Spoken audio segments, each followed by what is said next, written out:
ED के मुताबिक अपराध में शामिल है अरविंद केजरीवाल। हाईकोर्ट ने यह टिप्पणी की है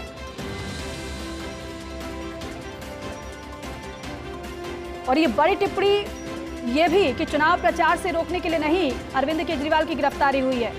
यानी कि जो आधार आम आदमी पार्टी लगातार बना रही थी जिसको कि अरविंद केजरीवाल चुनाव में भाग न ले पाए, वो प्रचार न कर पाए, आम आदमी पार्टी को तोड़ने की कोशिश की जा रही है। क्योंकि जब पार्टी के संयोजक ही जेल में होंगे तो कैसे हम रणनीति बना पाएंगे, कैसे जनता के बीच जा पाएंगे, कैसे हम उनको अपनी बात बता पाएंगे।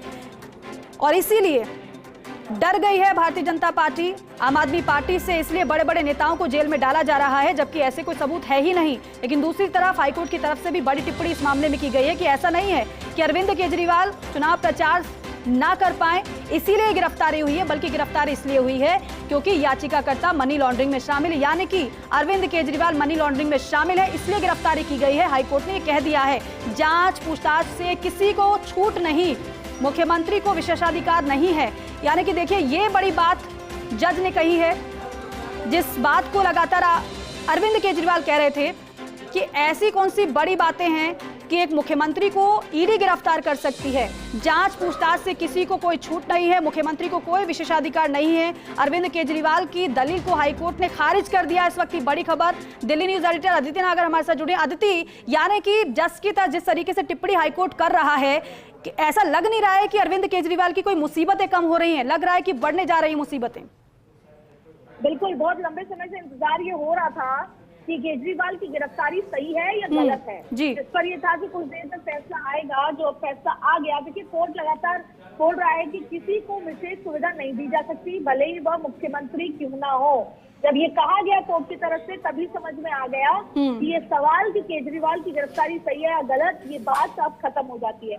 दिल्ली के मुख्यमंत्री अरविंद केजरीवाल की गिरफ्तारी, रिमांड पर दिल्ली हाईकोर्ट फैसला की घड़ी थी जब फैसला सुनाया जा रहा था और जब ये कोर्ट में बातचीत चल रही थी, जिस बात का हम जिक्र कर रहे थे कि केजरीवाल ने 23 मार्च को गिरफ्तारी को चुनौती देने वाली याचिका लगाई थी। कोर्ट ने कहा है कि याचिका इस बात का फैसला करने के लिए है कि गिरफ्तारी अवैध है या नहीं है, और ये याचिका जमानत देने के लिए नहीं है। तो आज जो ये पूरी सुनवाई थी उसमें ये था कि अवैध है या नहीं है, जिसकी याचिका लगाई गई थी 23 मार्च को। अब देखिए जस्टिस स्वर्णकांत शर्मा ने कहा कि राघव मुंगटा और शरद रेड्डी के बयान पीएमएलए के तहत रिकॉर्ड किए गए हैं। ईडी ने केजरीवाल के खिलाफ सबूत इकट्ठे किए हैं कि वो साजिश में शामिल थे और पूरी तरह इन्वॉल्व भी थे। अब ऐसे में ईडी ने खुलासा किया है कि केजरीवाल आम आदमी पार्टी के संयोजक के तौर पर भी इस मामले में शामिल थे। सरकारी गवाहों के बयान किसी तरह रिकॉर्ड किए और इस बात पर शक करना कोर्ट और जज का पर कलंक लगाने जैसी बात होगी कि किस तरह। आप देखिए कोर्ट में किस तरीके की बातचीत हुई और इस पर 3 अप्रैल को सुनवाई हुई, तब कोर्ट ने फैसला सुरक्षित रख लिया था। अब शराब नीति केस में दिल्ली सीएम को 21 मार्च को ईडी ने अरेस्ट किया था। 22 मार्च को केजरीवाल को राउज एवेन्यू कोर्ट में पेश किया गया ईडी द्वारा और कोर्ट ने दिल्ली सीएम को 28 मार्च तक ईडी रिमांड पर भेजा। इसके बाद 1 अप्रैल तक उसको बढ़ा दिया गया।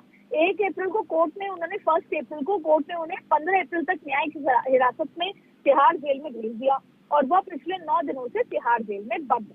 अब आपको कोर्ट रूम की कुछ बातचीत बता देते हैं। कोर्ट ने कहा कि ये 100 साल पुराना कानून है, ना कि ये 1 साल पुराना, की याचिका को फंसाने के लिए इसका गलत इस्तेमाल किया जाएगा। दूसरा ये भी कहा कि हम नहीं देखेंगे कि किसने किसको चुनाव लड़ने के लिए टिकट दिया और किसने किसको इलेक्टोरल बॉन्ड दिया।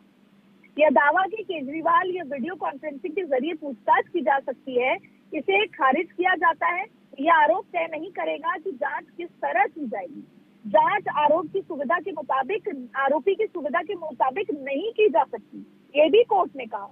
कोर्ट ने कहा कि गिरफ्तारी पर इस तरह का बयान कोर्ट की तरफ से आया कि गिरफ्तारी पर सवाल उठाने का। बिल्कुल अदिति, इस वक्त आपको रोकना चाहेंगे। केजरीवाल को हाईकोर्ट से झटका लगा है। इस वक्त ये बड़ी खबर है, हाईकोर्ट ने केजरीवाल की याचिका को खारिज किया। बेहद अहम खबर। उम्मीद केजरीवाल को यही थी कि कुछ राहत मिल जाए और इसलिए पूरा पक्ष अपना रखा, लेकिन हाईकोर्ट ने भी यहां पर टिप्पणी की। लेकिन जो फैसला यहां पर सामने आया, हाईकोर्ट से झटका लगा है अरविंद केजरीवाल को। हाईकोर्ट ने केजरीवाल की याचिका को खारिज किया है। याचिका अरविंद केजरीवाल की खारिज हुई, यानी हाईकोर्ट से कोई राहत नहीं मिली है अरविंद केजरीवाल को। याचिका हाईकोर्ट से खारिज हो गई है। केजरीवाल की गिरफ्तारी को चुनौती दी गई थी। दिल्ली हाईकोर्ट ने इस याचिका को खारिज किया और अब जेल में ही फिलहाल रहेंगे सीएम अरविंद केजरीवाल। किसी तरह की कोई राहत नहीं अरविंद केजरीवाल को। दिल्ली हाईकोर्ट का यह अहम फैसला, जहां हाईकोर्ट से केजरीवाल की याचिका खारिज हुई।